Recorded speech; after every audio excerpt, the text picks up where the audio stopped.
안녕하세요, 훈련소장입니다. 사상 최강의 제자 키니치. 저처럼 막 무술 좋아하고 강해지는 거 좋아하고 훈련 좋아하시는 이런 분들은 어릴 적에 꼭 봤던 만화 중에 하나죠. 자, 여기에 달인 스승들 중에 한 명이 유술하시는 분이 계세요. 그분이 이 에피소드 아니고 그분에 대한 설명 중에 하나가 지구력이 좋은 지근, 폭발력이 좋은 백근, 그 사이에 분홍빛 근육, 요것만 만들어서 몸에 단 한 줌의 쓸모없는 근육도 없게 훈련을 했다, 요런 내용이 있거든요. 그때 그게 참 어린 마음에 기억이 많이 났었는데 오늘 요거에 대해서 한번 제가 설명해 보도록 하겠습니다. 일단 우리가 이거를 알기 위해서는 근육 타입을 알 필요가 있어요. 이게 또 머릿속으로만 계속 듣다 보면 좀 헷갈리거든요. 저번에 실업근 때 나왔던 그 사진 한번 다시 올려드릴게요. 여기 이제 근육이죠. 근육에서 저번에 썼던 표현이 당면순대를 말했어요. 당면순대에서 당면 하나하나 계속 떼다 보면 마지막 당면, 근세포입니다. 근섬유라고 하거든요.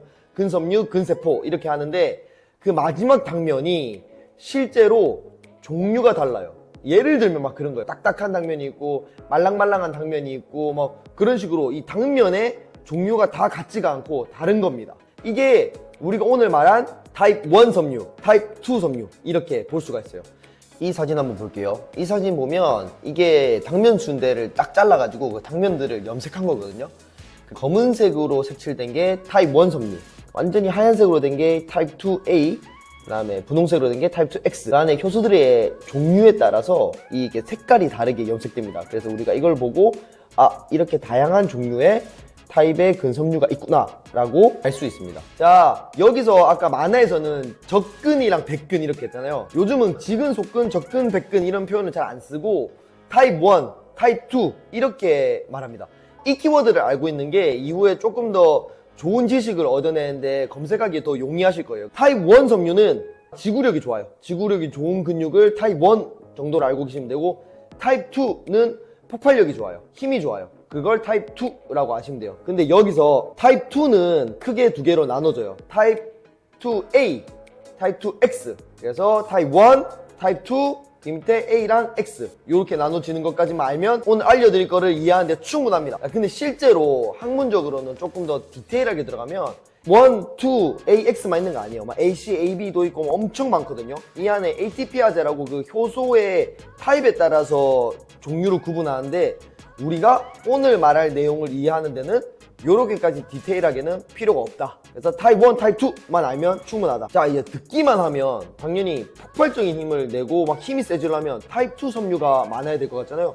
지구력이 좋으려면 타입 1 섬유가 많아야 될 것 같잖아요. 맞는 얘기입니다. 이 표 한번 보실게요. 다른 거 모르겠고 위에 제가 빨간색 네모친 단거리 달리기, 장거리 달리기에 남자 비복근만 한번 볼게요. 비복근은 종아리입니다. 종아리라고 생각하시면 되고 타입 2 섬유의 비율이 타입 1보다 훨씬 많죠. 단거리는.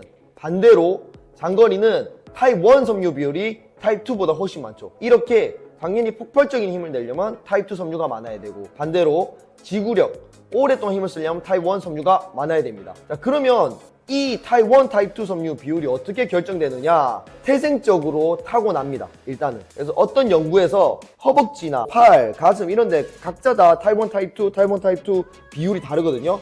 일란성 쌍둥이를 추적 조사해보니까 얘들의 타입 1, 타입 2 섬유의 비율이 정말 같더라. 그리고 이란성 쌍둥이는 그렇지 않더라. 그래서 이건 태생적으로 타입 1, 타입 2 섬유의 비율이 어느 정도 결정돼버린다 라고 받아들이시면 되는데, 자, 이렇게 되면 우리가 좀 살짝 우울해질 수가 있잖아요. 와, 내가 원래 지구력이 좋을 수가 없는 사람이네. 아, 내가 원래 폭발적인 힘을 못 내는 사람이네. 이렇게 결론을 낼 수 있는데 전혀 그렇지가 않습니다. 이거를 신경근 효율이나 다른 식으로 해석해서도 붙일 수 있겠지만 오늘은 근섬유 얘기만 한번 해보면 근섬유 간의 타입 변화가 일어납니다. 운동을 통해서 타입 변화가 일어납니다. 아까 그 만화에서 나왔던 말이 틀린 말이 아니에요. 적근, 백근 그 사이에 분홍빛 근육 이렇게 하잖아요. 타입 1, 타입 2 섬유 간의 변화가 일어나는 게 사실입니다. 그러면 아, 오케이, 나 지구력 타고났는데 폭발력 갈 수 있겠네. 아, 폭발력 타고났는데 지구력 갈 수 있겠네. 이게 반은 맞고 반은 틀린 얘기예요.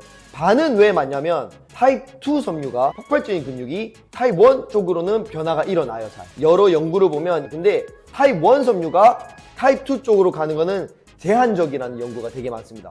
그 말은 뭐예요?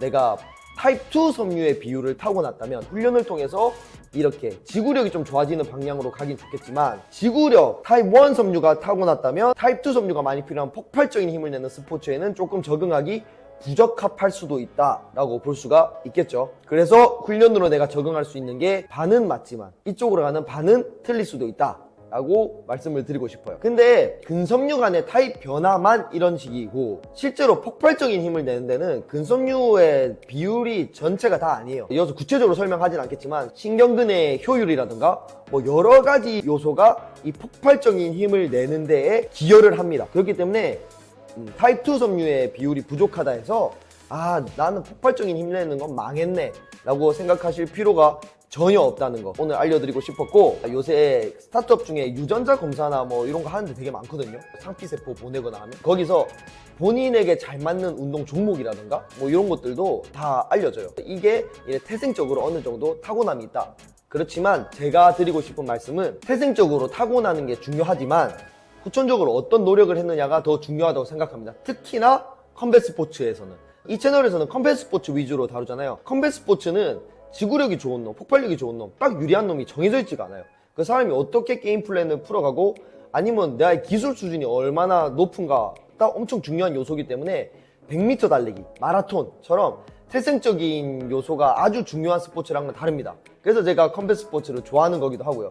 그래서 우리는 언제든지 훈련을 통해서 내가 부족한 부분을 채워나갈 수가 있다. 이게 또 사실 재밌는 부분이기도 하고, 오늘은 근섬유 얘기를 한번 해봤고, 제가 간략하게 정리를 한번 드리면 타입 1 섬유, 타입 2 섬유, 얘는 지구력이 좋은 애, 얘는 폭발적인 힘을 내는 애 라고 생각하시면 되고, 이거의 비율은 태생적으로 유전적으로 어느 정도 정해진다. 그렇지만 운동을 통해서 바꿀 수가 있어요. 섬유 타입 간에 변화가 일어날 수 있고, 타입 2에서 타입 1 방향으로 가는 거는 꽤나 가능하다. 하지만 타입 1에서 타입 2 방향으로 가는 거는 좀 제한적이다. 타입 2 섬유의 비율을 타고난 사람들은 다방면에 적응이 가능하지만 타입 1 섬유의 비율을 좀 타고난 사람들은 다방면에 적응하기보다는 지구력 스포츠에 좀 유리하다. 하지만 컴뱃 스포츠는 너무나 다양한 요소가 중요하고 이게 크리티컬한 요소가 아니기 때문에 훈련으로 나의 부족한 부분을 무조건 메꿀 수 있다 정도로 받아들이시면 좋을 것 같고, 자, 오늘의 내용이 또 당신의 피지컬을 올려주는데 도움이 됐으면 좋겠습니다.